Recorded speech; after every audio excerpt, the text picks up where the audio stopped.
So Pueblo's 1954 charter, the revolutionary city charter, mandates that the city of Pueblo is going to be governed by a council manager form of government, a council manager style of government. It's literally the third sentence. The first sentence is the preamble. The preamble, which says verbatim, "We, the people of Pueblo, under the authority of the Constitution of the state of Colorado, do ordain and establish for our municipal government this charter." Second sentence, section 1:1. It says that the new charter will keep the same name and the boundaries as the last municipal corporation.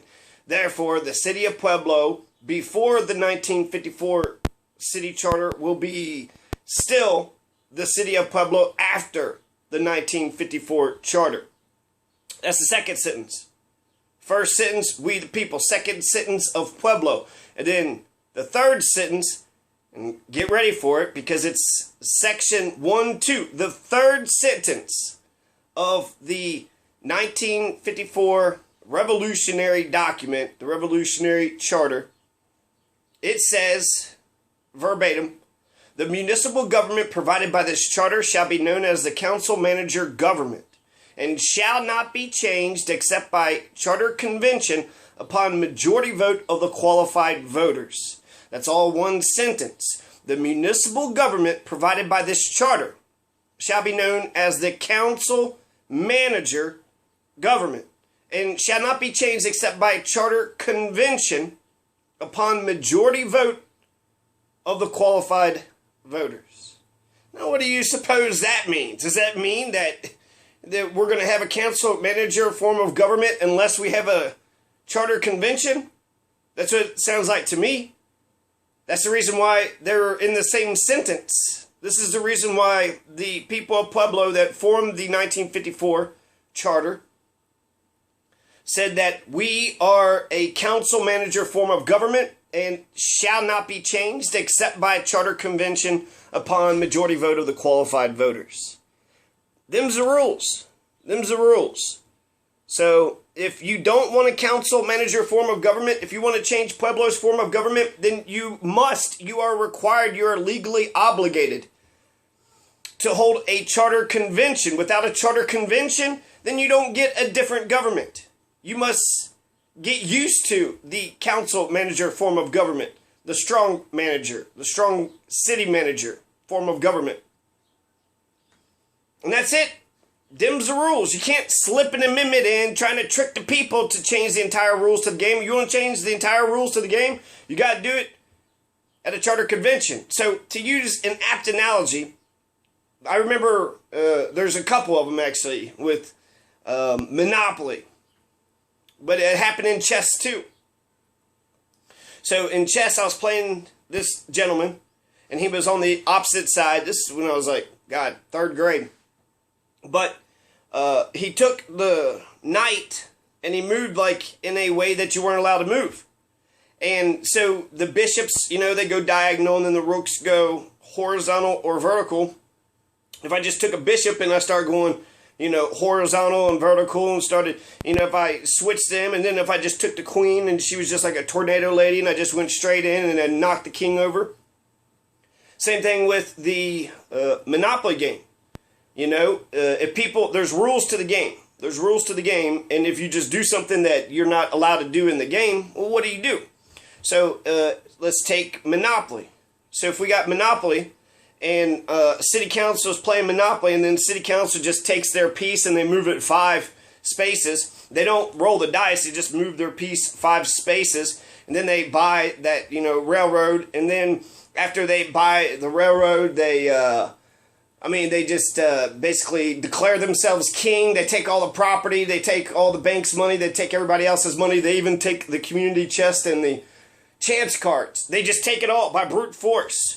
By either willful ignorance, by stupidity, or just because they want to, hey, I won, I bankrupted all of y'all, I got all the money. No, just like that chess game. If you just move your piece without rolling in Monopoly, if you just move a piece of chess that's, not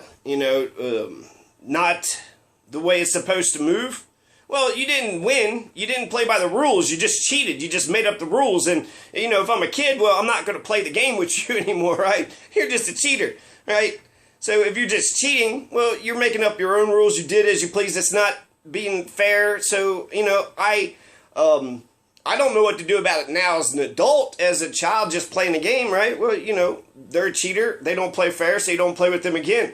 But if you're a person, if you're forced to play the game, then they need to be forced to act right. And I remember what I did with the chess game, because I remember the teacher piping in, and I said something about, well, you know, he just moved this position illegally, and then she said, well, if you let your hand off the piece, then you got to keep it there. And it's like, well, that wasn't really the argument. The argument was, you know, they took a knight and they moved it 8 spaces over here, which, you know, isn't even the way the knight is allowed to be moved. So what I did was I just took the piece and I put it right back and said, no, you only can move like this. So I had to, you know, you got to listen to the rules of the game. You want to play the game. That's the whole point of the rule of law. The rule of law is a cornerstone in American democracy, and the rule of law says that we're a nation of laws. We're a nation of laws, and nobody's above the law. So nobody can be a cold-blooded killer. It doesn't matter if you're powerful or rich. If you kill someone in cold blood, the law says you're just as guilty as everybody else. That's a cornerstone of democracy, to play by the rules. The rule of law means the laws are what governs our behavior. So first sentence, we the people. Second sentence of Pueblo. Third sentence, shall always and forever be a council manager form of government. And that's it. That's set in stone. We are a council manager form of government till perpetuity. Council manager now, council manager tomorrow, council manager forever. Unless overturned by the majority vote of qualified voters at a charter convention. That's the only way. It is so ordered by the Puebloan people on April 6, 1954, over 63 years ago. We've been a council manager form of government for 63 years. Now, the strong mayor ballot question unravels. The strong mayor ballot question unravels our 1954 revolutionary charter. Definitely. And perhaps it will also unravel our 63-year-old experimental revolutionary chapter. The strong mayor ballot question aims to electorally coup d'etats Pueblo's council manager form of government, but not by charter convention as mandated. Changing council manager is like pulling the bottom 3 pieces of a Jenga mountain out from underneath it. If you pull the bottom 3 pieces of a Jenga mountain, the entire mountain is going to come crashing down. That's what the strong mayor ballot question does. It nullifies the entire document and therefore the whole government.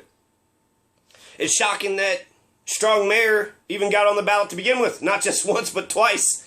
Once in, 2009, so 8 years ago. And it failed. 68% of Puebloans did not want, to change their entire government. I don't know if they did the exact same way, but an amendment? You can't change the entire government by amendment. The only way you could change the entire government is by charter convention. It's shocking. It's shocking because essentially it's the city officials of Pueblo not adhering to the rule of law. They don't adhere to the rule of law. Do they think they're above the law? Are they superseding? Have they always been superseding the law? The city charter is our foundation. It stands above the constitutions. The constitutions only have a limited amount of power, and then the city of Pueblo has all the other power. The home rule status of Pueblo gives us a greater degree of autonomy and independence. And I don't want to see our home rule status, messed up. I want to keep our home rule status. So I believe in democracy. I believe in the rule of law. For a well-ordered and established society, we need a society run by rules, laws, mores. So it's crazy that they're operating above the law, because this is the third sentence. If you don't even listen to the third sentence, like I said with Jenga, you're taking out the bottom 3 pieces. Why don't you just change the preamble? Instead of we the people, how about I, the Constitution writer and of Pueblo. Why don't we change Pueblo too? Why don't we call it Cheeseville? Hell, what the hell, you know? Who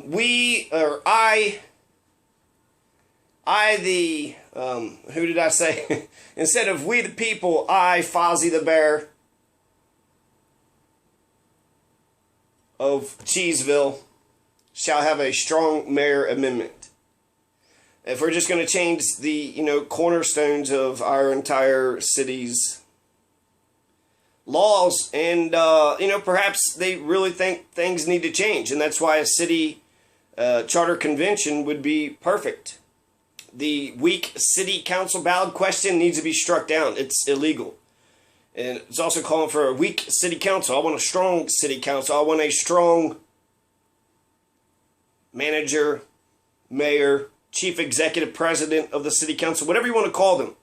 I want a strong executive and I want a strong legislative force for Pueblo to be at least equal to the judicial branch. So, city council, you get a redo. We're going to strike down the weak city council ballot question. Council manager now, council manager tomorrow, council manager forever. And then city council gets a redo. If they want to play the game right, then they got to put the charter convention referendum on the ballot instead. Then they can get their strong mayor form of government. That's the only way they can get a strong mayor form of government per the law, per the rules, per the Constitution. The city charter is, Colorado Constitution allows the city charter to have home rule status. So these are all, the city of Pueblo has the same state authority that Colorado and the U.S. has. So we have three governments in a way to listen to, right? Denver, D.C., and Pueblo. I think it's a good thing by having a strong government. Then you can, stand up to all the other forces that would want to tear down the fabric of our Puebloan society. Right, Puebloans? Are you listening to me, Puebloans? So, if they want to play the game right, they got to listen to the rules. If you don't pass go, you don't collect $200.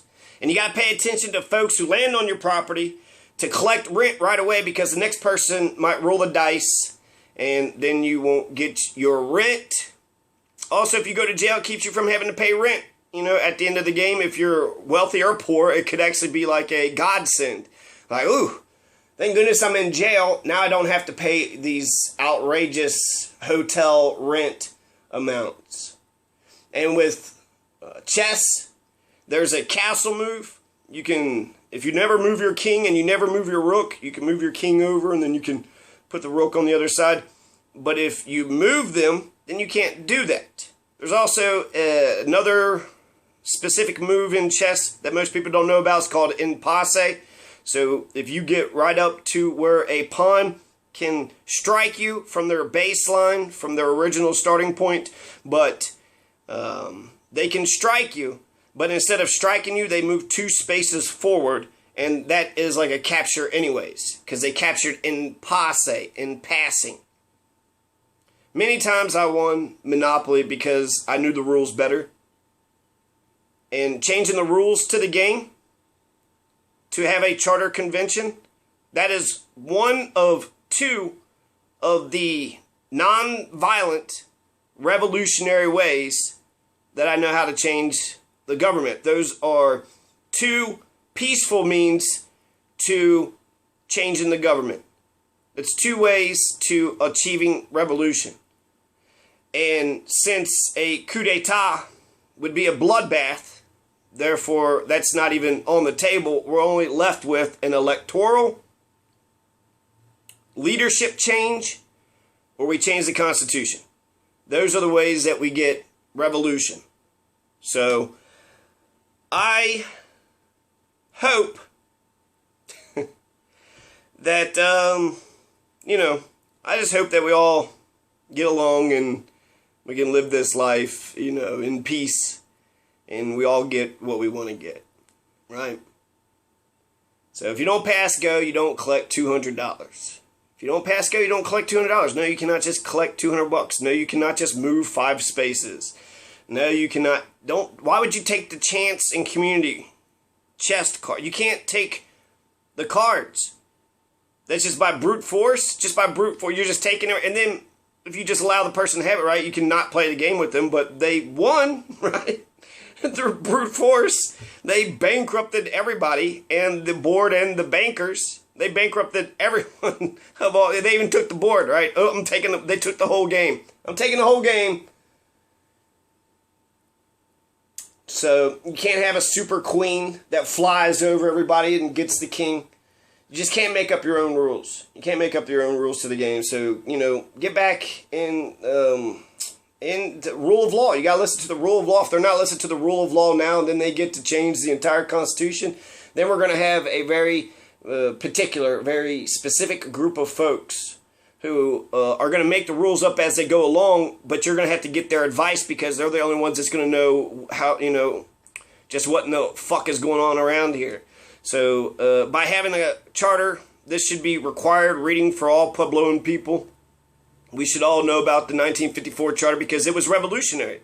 It created independence. That's the Independence Day for Pueblo, April 6th.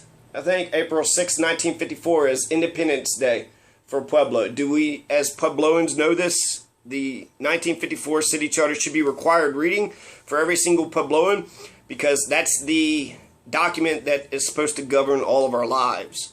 And if we're not even doing that, well, shit, then maybe nobody knows what the hell the rules are to the game.